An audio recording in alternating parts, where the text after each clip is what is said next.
What a game we witnessed last night. That was probably the most entertaining Blazer game of the year, and it was probably my favorite one. And it came right after a very tough and very frustrating two-game stretch, which ended up with me being the most frustrated I'd been all season. And then they just flipped the switch like that, give us good vibes going into the All-Star break, and I couldn't ask for anything more. What's going on, guys? It's Tori, and I'm back with a recap. Now, I was going to do a weekly recap, like a two-parter, just focusing on the past 5 games and focusing on where we were struggling, because honestly, I didn't expect us to beat the Golden State Warriors, and then we beat the Golden State Warriors. So this recap is just going to be talking about that amazing game last night. And then in the next couple days, I'm going to release a video looking at the 4 games before this Golden State video. Basically, I'm just looking at areas where we can improve, and I will bring up instances in each of those games. And that's what I plan on doing. So we're going to jump into what I thought about this game. First off, the Warriors were on the second night of a back-to-back. They were missing 3 role players that usually play, Iguodala, Livingston, and DeMarcus Cousins.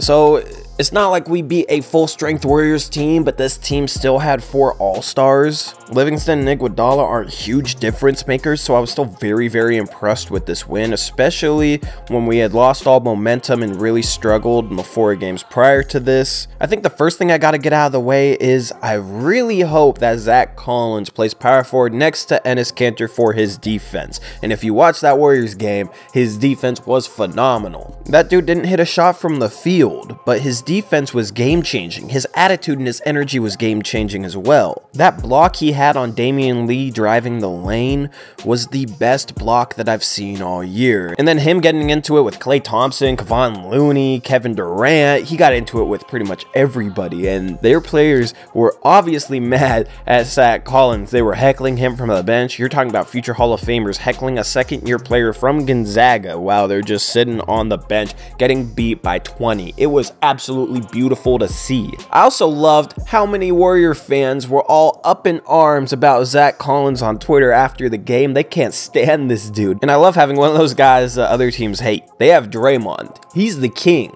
of being hated. But Zach Collins definitely got a lot of Golden State Warrior fans in their feelings last night. You had Warrior fans claiming that NBA rigs games against them. I mean, this fan base, oh, that fan base. Part of the reason it's always nice to beat the Golden State Warriors is watching their fans react to it. You wouldn't know they just won 2 championships in a row. With Enes Kanter coming in, I don't think Zach Collins will play, but I think he should. As a weak side shot blocker next to Enes Kanter, that can help neutralize Kanter's defensive inability, and that'll allow Kanter to really just worry about what he does on the offensive end, which is his main strength and the reason we brought him in. Segueing into talking about Rodney Hood, I was very impressed with Hood's game yesterday, and it wasn't because he was scoring. We all know the guy can score, but it was all the little things that he was bringing to the team that really caught my eye.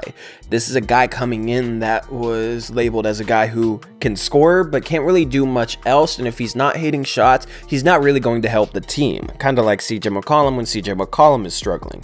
But Rodney Hood looked impressive on defense to me. The level of energy he was playing with, active hands, moving his feet really well. He had very good, crisp closeouts, contested shots really well without fouling. This dude looked really good defensively. And this goes back to what I said when we acquired him. He looks like he has the potential to be at least an above average defender, and he showed that against the Golden State Warriors. And then a couple of the passes he made, there was one inside to Jake Layman, really impressed me as well. This dude has a little better court vision than I think people realize. His assist numbers don't really back up him as a good passer, but he definitely saw a couple of good passing opportunities yesterday, which I was impressed with. This dude impacted the game while he wasn't hitting shots, and he did hit a few. I think he was 3 for 5. He did hit a few shots, so it wasn't like he wasn't scoring, but he was impacting the game outside of that, and that gives me reason for optimism with Rodney Hood's game. I think he'll get more shots once he gets more comfortable in the offense, and if he can continue to do the little things and play defense, he's going to be a huge piece off the bench for us. With Enes Kanter coming in, Rodney Hood is going to have to play better defense as well, because we can't really give up dribble penetration transition. We don't have that anchor behind the defense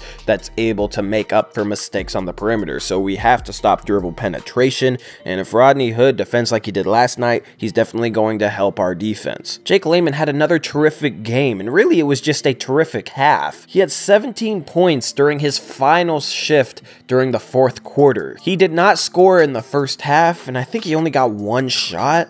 This is a dude who we really need to look for. He shot 7 for 9, 3 for 5 from the three-point line. His three-point percentage is now above 37% and it's climbing. And he's shooting with so much confidence right now that he looks like a 40% three-point shooter to me. Combine that with his athleticism, combine that with his off-ball movement, and this dude is such a joy to watch. His improvement has been amazing.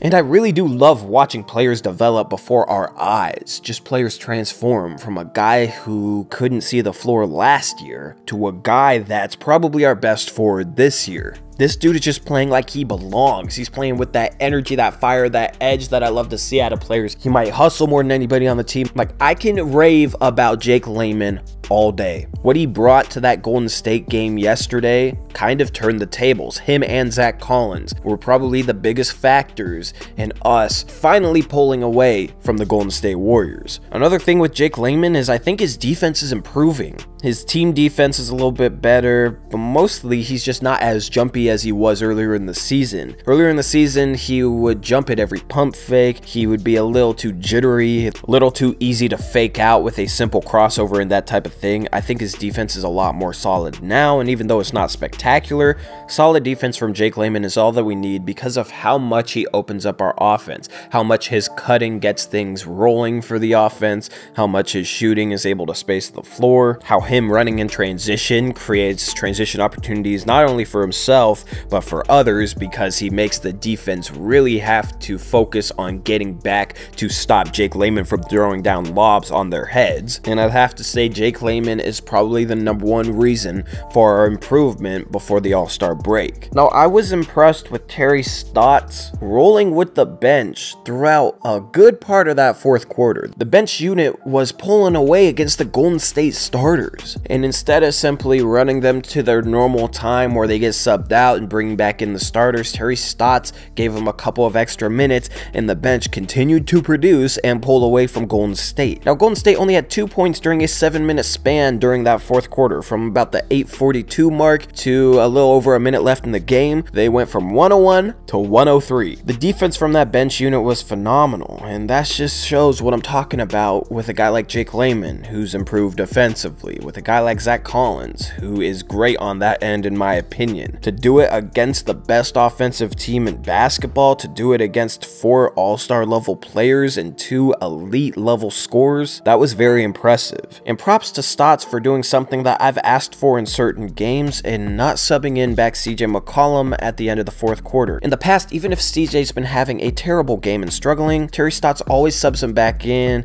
around the 6 or 7 minute mark in the fourth quarter, and then CJ continues to struggle. CJ's the type of guy where if he has a good first 3 quarters, he'll probably have a good fourth quarter, but if he's struggled the first 3 quarters, he's likely not going to turn it around during the fourth. So in previous games, and now especially that we have Rodney Hood as a 6'8 guy that can play shooting guard and can defend at a decent level, I've asked for Stotts to just simply keep CJ on the bench throughout the fourth quarter when CJ just doesn't have it. And Stotts finally did that during this game, and it worked out. All in all, this was a very, very solid win and a huge confidence booster going into the All-Star break. I like that it kept us at least 10 games over 500. Now we're 11 instead of 9. And remember last year, we beat Golden State right before the All-Star break as well, and that was the first game in our 13-game winning streak. So hopefully this has similar benefits for us down the road. Hopefully we're going to be able to go into the 7-game road trip after the All-Star break, and this win is just like last year's in that it propels us into a great stretch of Blazer basketball. So anyway, true Blazer fans, let me know if there's anything from this game that caught your eye and you want to talk about. Leave a comment down in the comment section below. This game had a lot to it, so I definitely want to hear what you guys think down there. So anyway, like I said, another video in the next couple days looking at area areas that we can improve in. And then I'll also have a couple different types of videos over the All-Star break, stuff that I wouldn't normally do during the season, but since it's the All-Star break, I can focus on it. I'll probably make a video or two focusing on every player on the active roster and what I think about them from the first half of the season and what I think they can improve on. That's all I got for now, so I'll see you later. Go Blazers.